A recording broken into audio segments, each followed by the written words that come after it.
Hello and welcome to Greenify. In the last video, we discussed about the 4 P's of indoor plants and explained about the first P, which is position. And in this video, I'll be talking about the second P, which is potting mixes, pots and planters. There are 3 essential elements of a good potting mix. The first one is aeration. Aeration is important because the plant roots need to take in oxygen for respiration. The second element is organic matter. The potting mix should have lots of organic matter so that it can supply nutrients to the plant. The third essential element is its ability to retain moisture while still being fast draining. So let's see why the potting mix needs aeration. So we all know about the process of photosynthesis in the plants, where the plants take in carbon dioxide and in the presence of sunlight they prepare their food. But there is also a process of respiration in plants just like us. And this respiration not just goes in the crown part but in the roots as well. So the roots take in oxygen and this oxygen combines with the glucose molecules to release energy, which is used in the growth of the roots and also in the transportation of water and nutrients. And that's why we need to provide a porous potting mix so that the plants can take in oxygen. The second most essential element of a good potting mix is organic matter. Now, what is organic matter? Organic matter is decomposed organic material or anything that was once alive. It could be your kitchen waste, grass clippings, leaf litter, or even insects and microorganisms. And the opposite of organic material is inorganic material. And it comes from the rock and it could be sand, silt or clay. Now plants absorb nutrient in a particular form. It could be from organic sources or inorganic sources.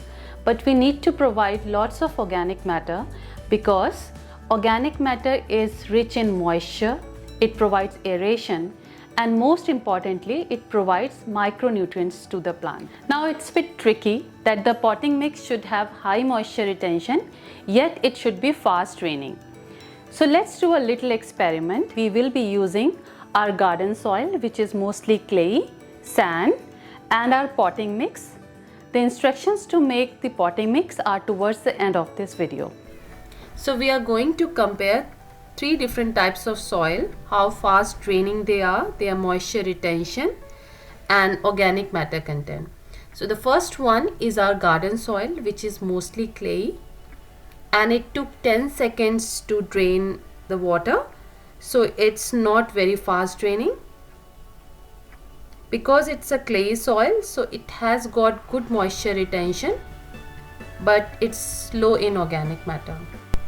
An easy way to identify clay soil is that when we add water, the particles cling together and we can make a clay ball.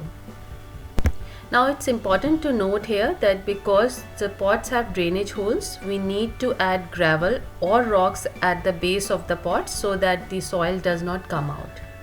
The next one is sand, and when we put water in the pot, as you can see, it took 6 seconds for the water to flow down.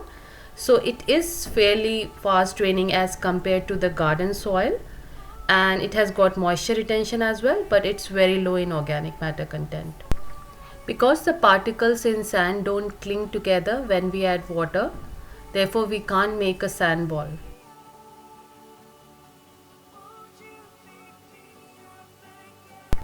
Now the next one is our potting mix.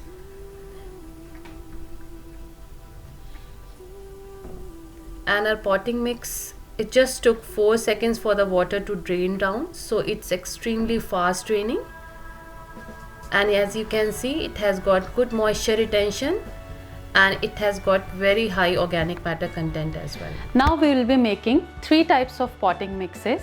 The first one is a standard potting mix which we can use for most indoor plants. The second one is potting mix for aroids, which is a group of plants and includes monsteras and philodendrons. And the third potting mix is for cacti and succulents, which are mostly from the arid areas.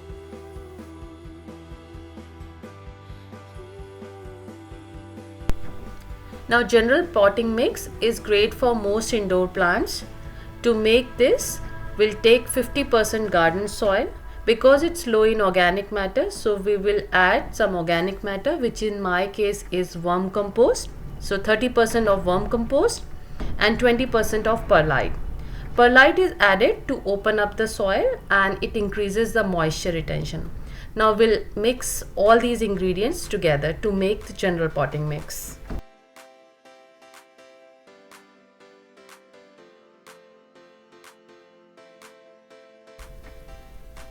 Now the next one is Aroid potting mix. So for this we'll use our general potting mix 70% and we'll add 10% charcoal. Charcoal is added because it absorbs impurities.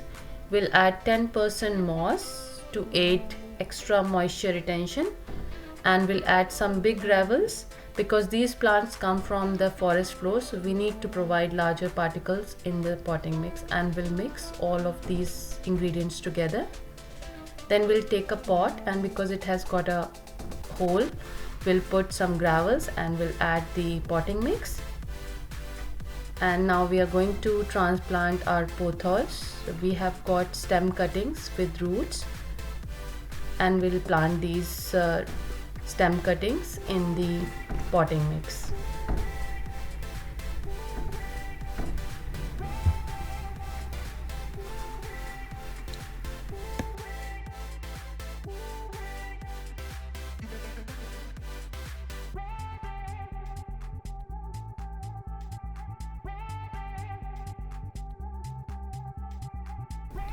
Now for cacti and succulent mix, we'll take 50% garden soil because cacti and succulents, they don't need so much organic matter.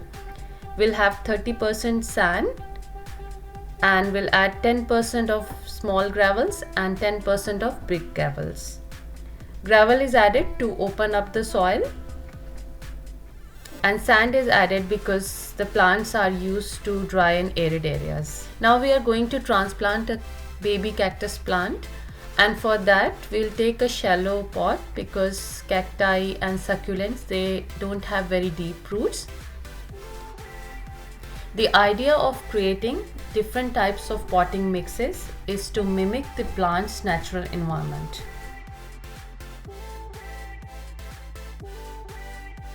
In the next video, I'll be talking about the third P, which is plant care in terms of water and nutrient requirement. I hope you found this information useful. Thanks for watching.